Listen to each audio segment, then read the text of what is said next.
पहले घोटाला और उसके बाद गिरफ्तारी से डर, लेकिन सवाल है कि आखिर कितने दिन तक भागेंगे। एक दिन तो गिरफ्तार होना ही है, लेकिन मुख्यमंत्री साहब मान ही नहीं रहे हैं। जांच एजेंसियों के सामने पेश होने की हिम्मत नहीं जुटा पा रहे हैं और उल्टा हाईकोर्ट पहुंच गए हैं। लेकिन हाईकोर्ट में जो हुआ, इससे साफ हो गया है कि ये खेल ज्यादा दिन अब नहीं चलेगा। हाईकोर्ट में दिल्ली के मुख्यमंत्री अरविंद केजरीवाल की अर्जी पर सुनवाई हुई। केजरीवाल की पैरवी करते हुए सीनियर एडवोकेट अभिषेक मनु सिंघवी ने कहा है कि ईडी के सभी समन कानूनी प्रक्रिया और प्रावधानों के मुताबिक नहीं है। वहीं केजरीवाल के वकील अभिषेक मनु सिंघवी ने गिरफ्तारी से प्रोटेक्शन की मांग भी की है। सिंघवी ने कहा है कि पॉलिटिकल पार्टी को पीएमएलए एक्ट से परिभाषित नहीं किया गया है। सिंघवी ने दिल्ली हाईकोर्ट से नोटिस जारी करने की मांग की है और कहा है कि इस मामले में ईडी से जवाब मांगा जाए। सिंघवी ने कहा है कि कोर्ट इस बाबत नोटिस जारी कर जांच एजेंसी से पूछे कि हमारी दलील और विरोधी के ग्राउंड पर उनका रुख क्या है। सिंघवी ने कहा है कि क्या राजनीतिक दल पीएमएलए के दायरे में आते हैं। इस मुद्दे पर मनीष सिसोदिया की जमानत मामले में सुप्रीम कोर्ट में चर्चा हुई है। मामला लंबित है। वहीं ईडी की तरफ से एएसजी एसवी राजू ने केजरीवाल की याचिका पर सवाल उठाया और कहा कि ये याचिका सुनवाई योग्य नहीं है, हम इस पर जवाब दाखिल करेंगे। ईडी ने कहा है कि 2 नवंबर 2023 को केजरीवाल को पहली बार समन जारी हुआ, तब से आज तक पेश नहीं हुए।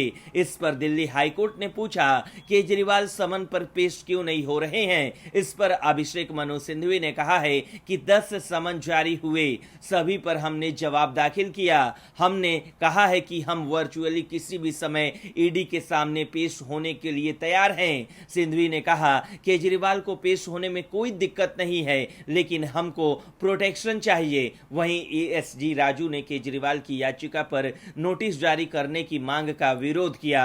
कोर्ट ने पूछा कि अब तक कितने लोग गिरफ्तार हुए हैं। एएसजी राजू ने बताया कि मामले में अब तक कुल 15 लोग गिरफ्तार हुए हैं। आखिरी गिरफ्तारी की कविता की हुई है।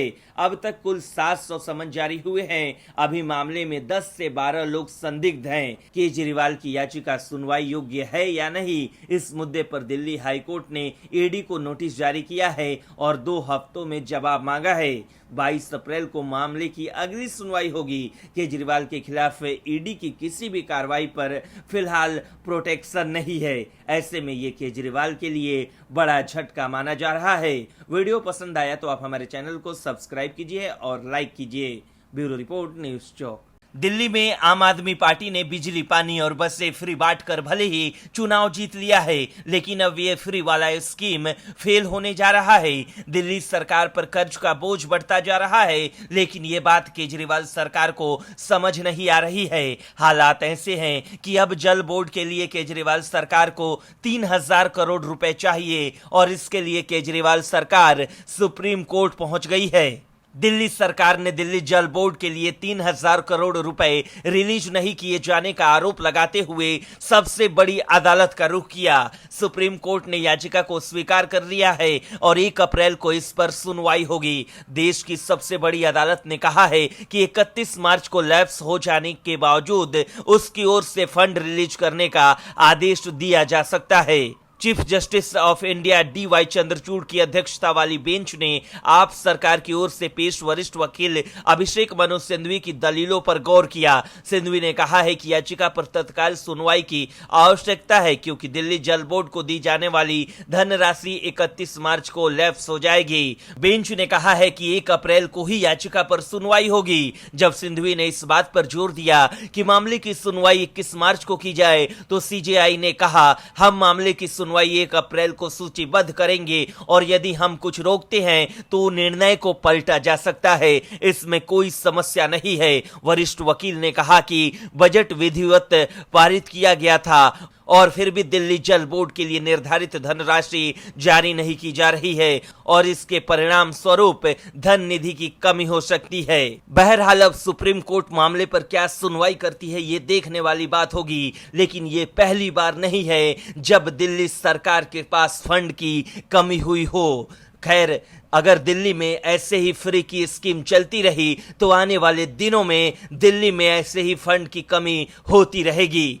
अगर आपको वीडियो पसंद आया तो आप हमारे चैनल को सब्सक्राइब कीजिए और लाइक कीजिए। ब्यूरो रिपोर्ट, न्यूज़ चौक। शराब घोटाले में सीबीआई और ईडी की कार्रवाई से ये तो साफ हो गया है कि मुख्यमंत्री अरविंद केजरीवाल गिरफ्तार होंगे, लेकिन गिरफ्तार पहले कौन करेगा, इस पर पिक्चर क्लियर अभी तक नहीं हुआ है। हालांकि आप नेताओं को लग रहा है कि मनीष सिसोदिया की तरह अरविंद केजरीवाल को सीबीआई गिरफ्तार कर सकती है। इस बीच ईडी की लगातार समन केजरीवाल के लिए मुश्किलें बढ़ाता जा रहा है, लेकिन मुख्यमंत्री केजरीवाल ने कानूनी दांवपेच खेलते हुए ईडी के खिलाफ दिल्ली हाई कोर्ट का रुख किया है। केंद्रीय एजेंसी ने केजरीवाल को 9वां समन जारी करते हुए 21 मार्च को पूछताछ के लिए बुलाया है। इससे पहले मुख्यमंत्री अरविंद केजरीवाल को केंद्रीय एजेंसी ने पहला समन 2 नवंबर साल 2023 को भेजा था, लेकिन वो पेश नहीं हुए। इसके बाद एजेंसी ने उन्हें 21 नवंबर, 3 जनवरी, 18 जनवरी, 2 फरवरी, 19 फरवरी,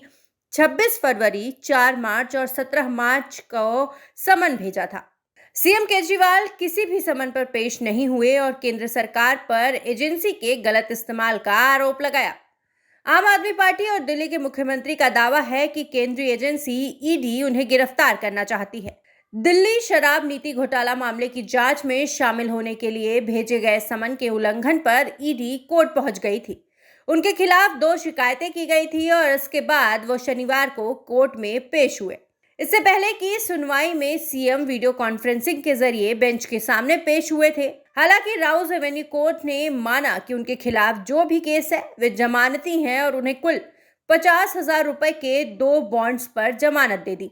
दिल्ली शराब नीति घोटाला मामले में अब तक 6 चार्जशीट दायर किए गए हैं। अपने छठे आरोप पत्र में केंद्रीय एजेंसी ने आपके राज्यसभा सांसद रहे संजय सिंह और उनके सहयोगी सर्वेश मिश्रा को नामित किया था।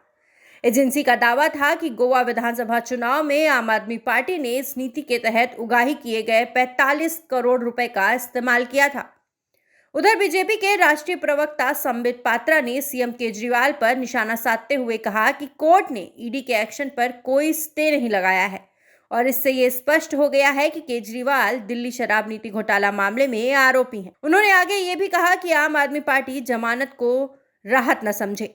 अब अरविंद केजरीवाल भी जमानत पर चल रहे हैं। सोनिया गांधी और राहुल गांधी की लीग में शामिल हो गए हैं। बहरहाल सीबीआई और ईडी की कार्रवाई से ये तो साफ हो गया है कि सीएम केजरीवाल गिरफ्तार होंगे, लेकिन गिरफ्तारी की तारीख कौन सी होगी, इस पर संशय बरकरार है।